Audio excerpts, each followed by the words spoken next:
Hi, I'm David Weegenaar. I bring you daily chess lessons other than that of Sundays. Here is a position that occurred when Garry Kasparov was 18 and he's black against Tukmakov, and this is in the 49th USSR Championships, and Garry got first equal with 12.5 out of 17 points with Sarsis. So anyway, that's my pronunciation of the word of his name. So the question is, black could be met by bishop b6. What? Bishop takes knight here on b6. What did Garry intend against his strong opponent, who incidentally got fourth equal in this tournament back then in 1981, of November and December 1981 this was. So what did Garry intend against bishop takes knight on b6? And this is a King's Indian game that I might put the actual whole game on one day, but not today. So what did Garry intend? Some of the moves are a little bit easier to find.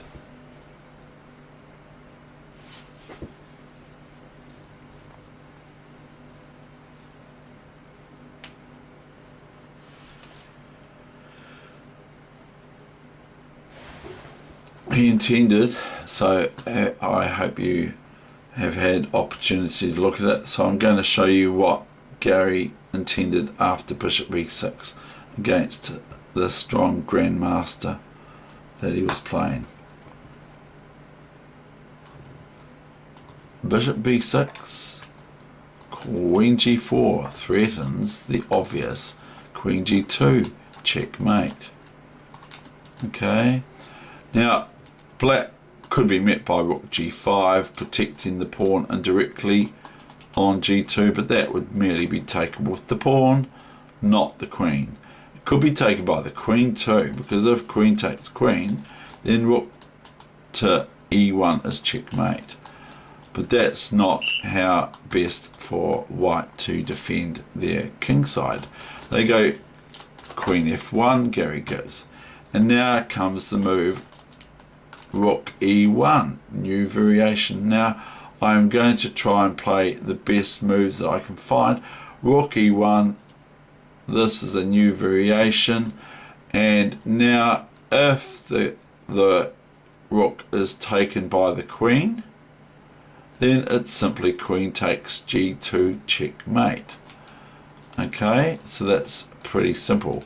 So at the same time, black is actually threatening queen g2, checkmate, because the queen cannot take back because it's pinned to the king on g1 by the rook on e1.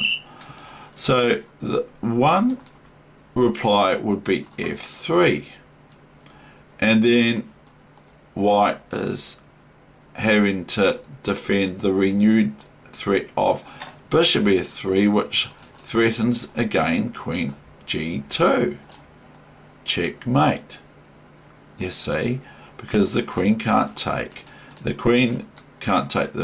bishop on f3 because it's check, and the pawn can't take the bishop on f3 because it's check. So white's actually threatened with queen g2, checkmate. Now say we go rook c2, check back. Okay, then probably Garry would just go merely rook f1, check, and so on, and then from there on be material up. So that's one actual line that I would really strongly consider for white here. be that as may, it may be no good. So, but that's not the one I want to show you. I want to show you this one. Now, can you find the rather strong continuation for black here that would strangle white's position and annihilate, frankly?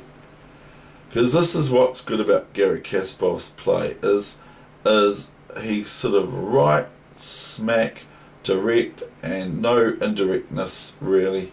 He just sort of like throws everything at you, and it's just fireworks, frankly, isn't it? So the move would be, without further ado, Queen H3. It's very, very powerful, because now even if the rook would come back or something like that, the queen just merely checkmates on G2. Okay, now other lines are equally hopeless. Even Bishop F2 does not is not possible, of course. I can't do that.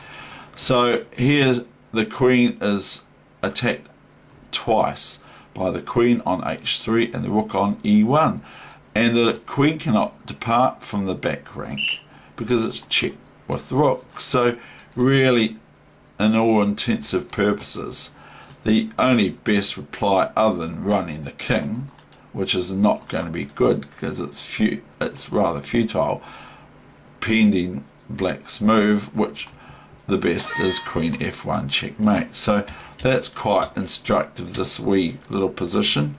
Are there any other moves that black could be met by? So F3 is one that springs to mind.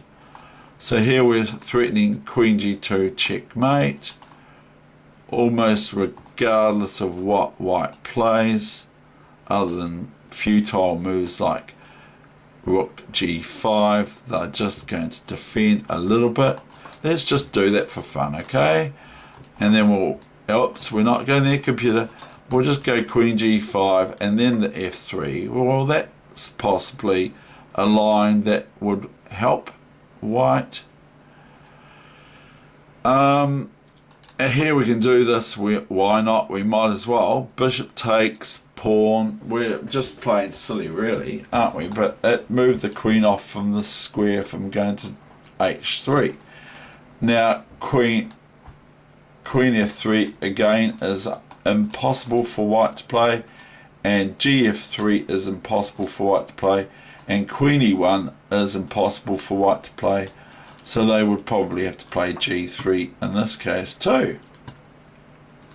Then we have just some simple tactics of Rook F1, King F1. Let's keep it simple. We can go either Queen check here and then take the knight, or we can just lift the knight and white is in a terrible lost position, as they have lost too much material. So that's my wee instructive position taken from that game where Kasparov was 18 years old. Okay, I hope you enjoyed it. If you did, please tick the tick box for the like. I'd really appreciate it. Thank you.